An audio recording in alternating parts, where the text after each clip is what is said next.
Alldus podcast is brought to you by Alldus International, supplying your expert AI and digital transformation staffing needs across the US and Europe. Today, you are listening to our AI in Action series, where leading minds in AI from across the world share their story, success, and advice. AI in Action cuts through the hype and explores the true impact of artificial intelligence in our world today.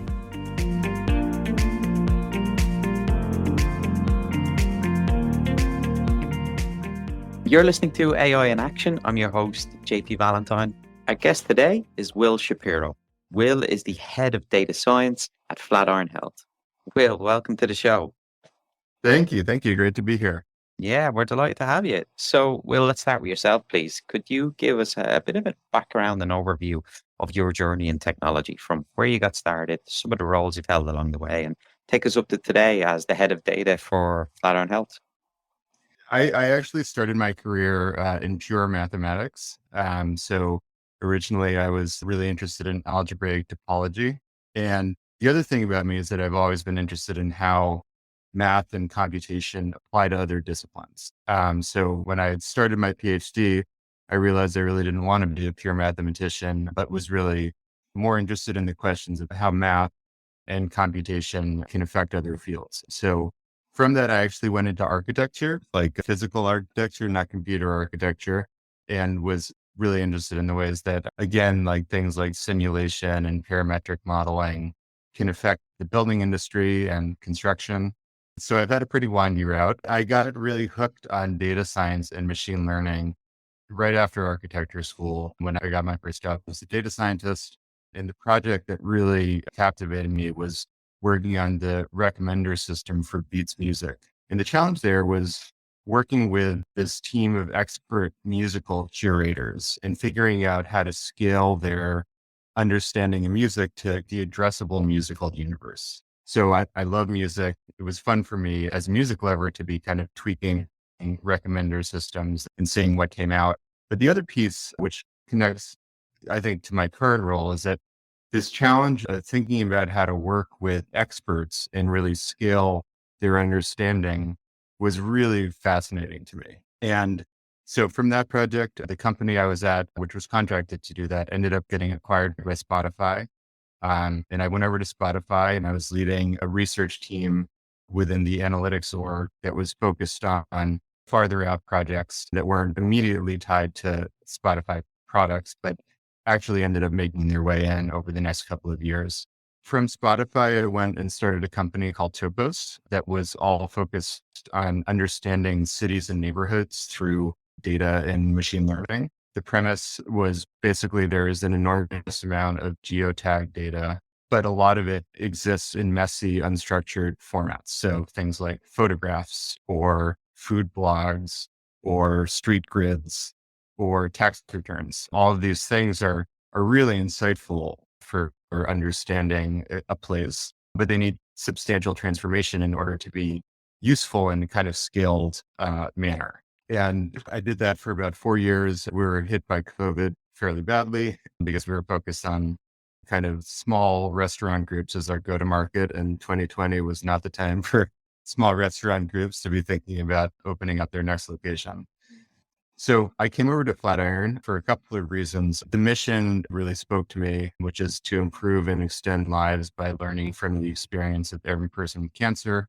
I had been dealing with some cancer in my family, and I was thinking a lot about actually like how machine learning in particular could really understand what was going on and potentially like impact cancer care in a profound way.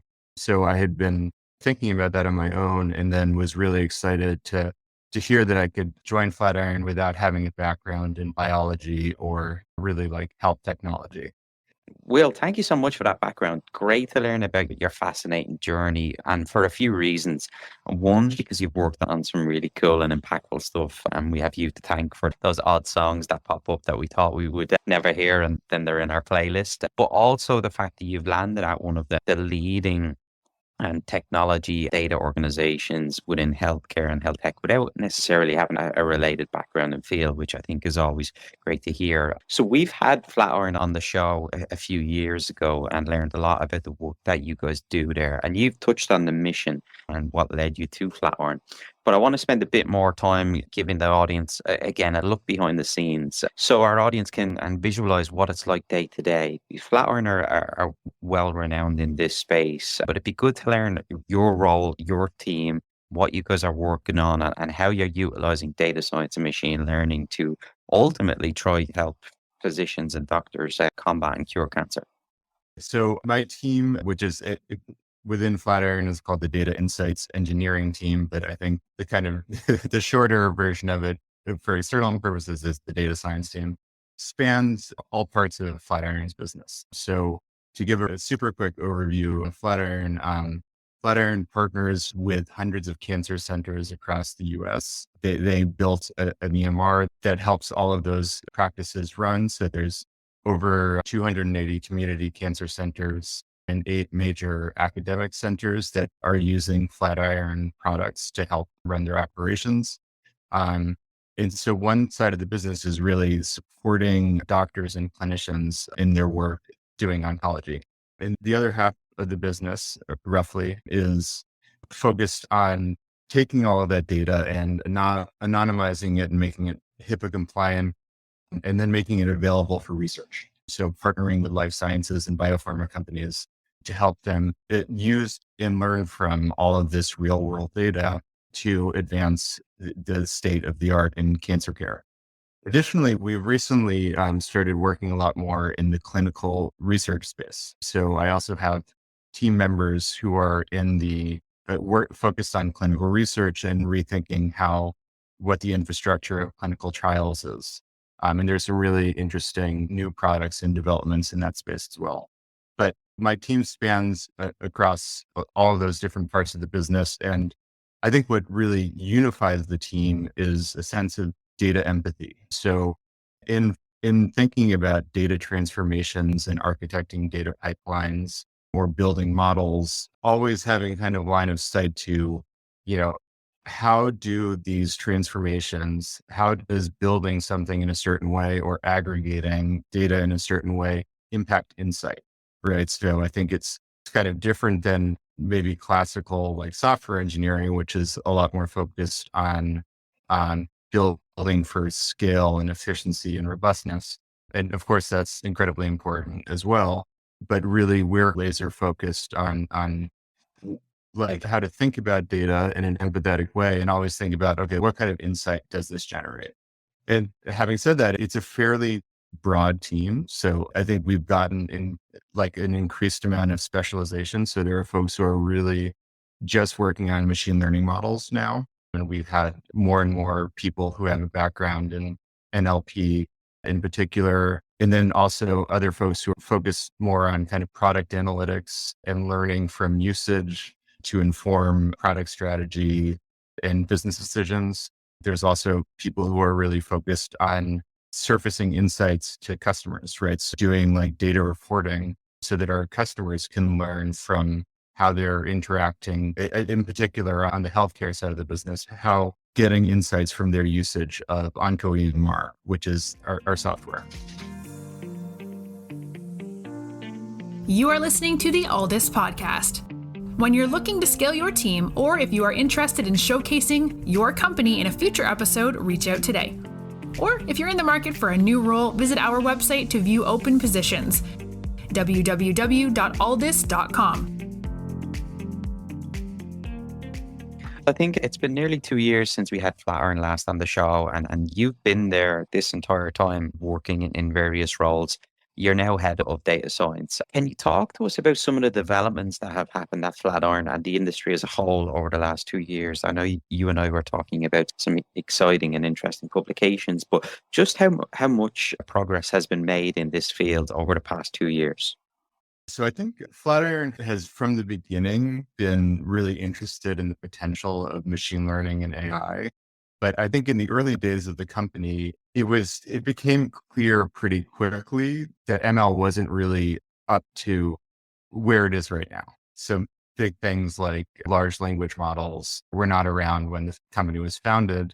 Furthermore, I think there was also a recognition that we really needed to have incredible labels in order to train ML models. So Flatiron assembled a clinically trained abstraction workforce that has been the core of the way they've been building their research products for biopharma companies. So we have this team of amazing clinical abstractors that have been manually working. To zoom out a little bit, there's basically an enormous amount of really valuable information that's in unstructured documents. So while we capture a fair amount of structured information at the point of care, there's also really rich data about patients and their experience that it lives only in an unstructured form. So our abstractors go through and look at these unstructured documents, and from that produced structured data sets, which can be then used for research. So that's kind of like how Flatiron has been producing its research data sets historically and has gained a reputation as having the best quality data available for research. I think right now we've seen that ML has really gotten to the point where we can build incredibly performant models that we feel comfortable having researchers use. Because there's, I think, throughout Flatiron, there's rightly so a lot of concern that we're getting things right and not selling anything that doesn't feel clinically valid. And I think for me, definitely one of the most exciting things has been working with oncologists and really thinking closely with them about what is fit for use in terms of data quality. But to get back to the main question, so recently, I think one of the really exciting developments is that we have seen that machine learning has gotten to a place, and the technology that's been built out at Flatiron has gotten to a place where we feel really excited about the models that we have and the data that they produce. And I think that the big unlock here is that this has the potential to really radically scale our data sets. And for me, that's one of the real motivators at this company. It's why one of the main reasons I wake up every day is thinking about how much more data we can unlock and how much more of the patient journey we can understand. Because ultimately, when I think about the future of medicine, I think there's an increased movement towards personalization, and personalized medicine is incredibly exciting from the point of view of making the most effective and most tolerable treatments available for every different patient profile. But there's a big question I have, which is the future of medicine will be personalized, but for who? And I think what scale unlocks by expanding to Flatiron's full 3 million patient database is really the ability to personalize medicine for everyone and not just for the kind of traditional targets of clinical trials. So that's super exciting for me. And I think that we're now along the way to learning more about patients and learning about more different kinds of patients. Will, I want to now get your take on making that transition from a completely different industry into working with really critical healthcare data. A lot of people will listen to this and be interested in the work and curious, but have questions about their own background if they're not coming from a scientific or a life sciences field. As somebody who's successfully made the transition and now head of the group, could you give us some insight into what you learned making the switch yourself, what challenges you faced, and maybe dispel some of the myths that are out there of people thinking you must have some type of scientific background to work on this level of healthcare data? A lot of the core technologies are the same, right? So like, I think there's a lot of excitement about things like BERT and Hugging Face, like all throughout the machine learning world. And those are really important technologies in healthcare as well, and just natural language processing. For me, I think, as I said at the beginning, I love thinking about the ways that math and computation relate to other disciplines. So I was just excited about learning a lot from oncologists. I think generally like having a learning mindset is a really good way to go into anything, but especially like for me, it was like the way that really helped me engage with this totally new field. I also think actually, so when I was hired into this role, I was hired by Christine Hung, who was actually a colleague of mine at Spotify. And she was actually like, it's great that you don't come from health tech because you have a totally fresh perspective. And I think I found that to be true. One of the things that's interesting is like the scale of data at a place like Spotify is enormous, right? It's actually kind of radically different than the scale of data, I think, at Flatiron and maybe many other health tech companies, which means that actually like having some level of familiarity with the infrastructure that is required at like a true big data company has actually been really useful in understanding how machine learning infra works at Flatiron. I think the other thing that was really interesting to me was the level of conversation around performance metrics. I think that coming from like a more product, the ML context, like A/B testing is what everyone thinks about in evaluating like whether or not a product or really like an algorithm is useful. I mean, there will be some discussion of like classical things like F1 score, but it's like the A/B test is the gold standard in terms of understanding whether an approach or a paradigm was like the right one to take.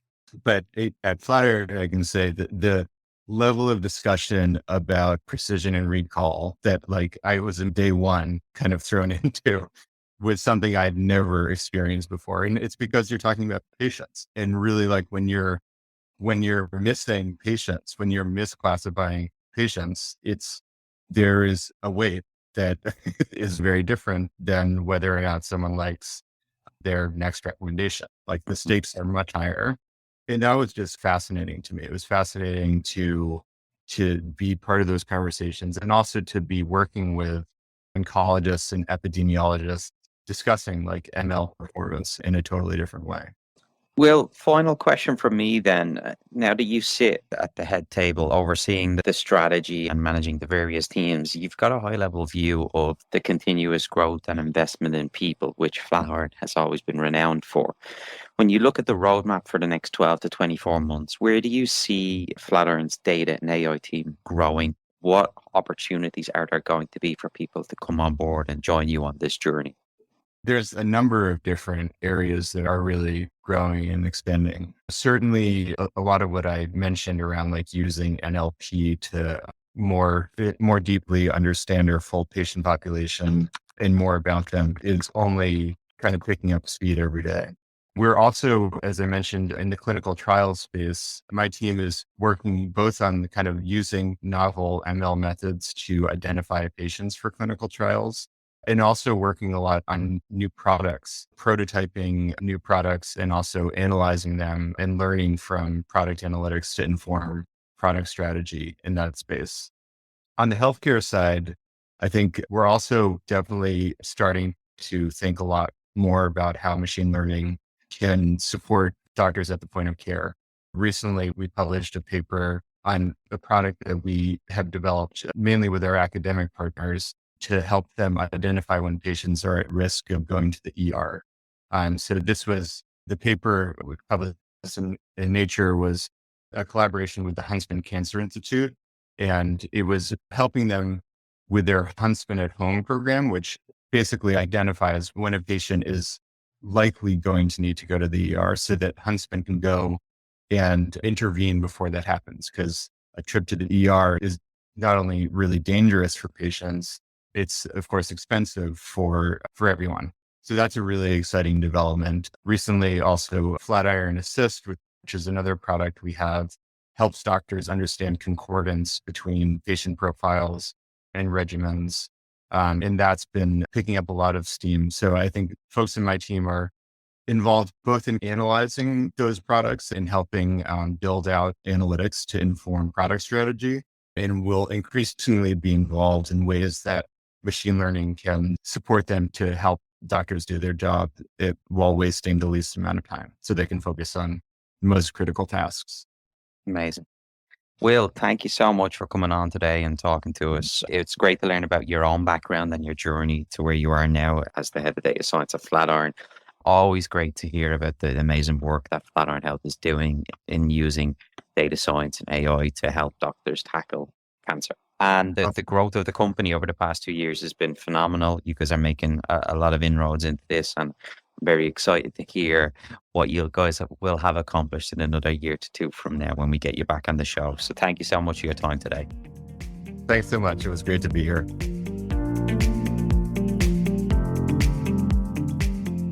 Thanks for listening to this episode of the Alldus podcast. If you enjoyed today's episode, don't forget to subscribe, rate, and review. We are available on Apple Podcasts, Spotify, and any Android podcast of choice. You can also head over to our website, www.alldus.com, to listen to more podcasts, view our open roles, and stay up to date with industry news. Thanks for listening, and stay tuned for more great episodes coming very soon.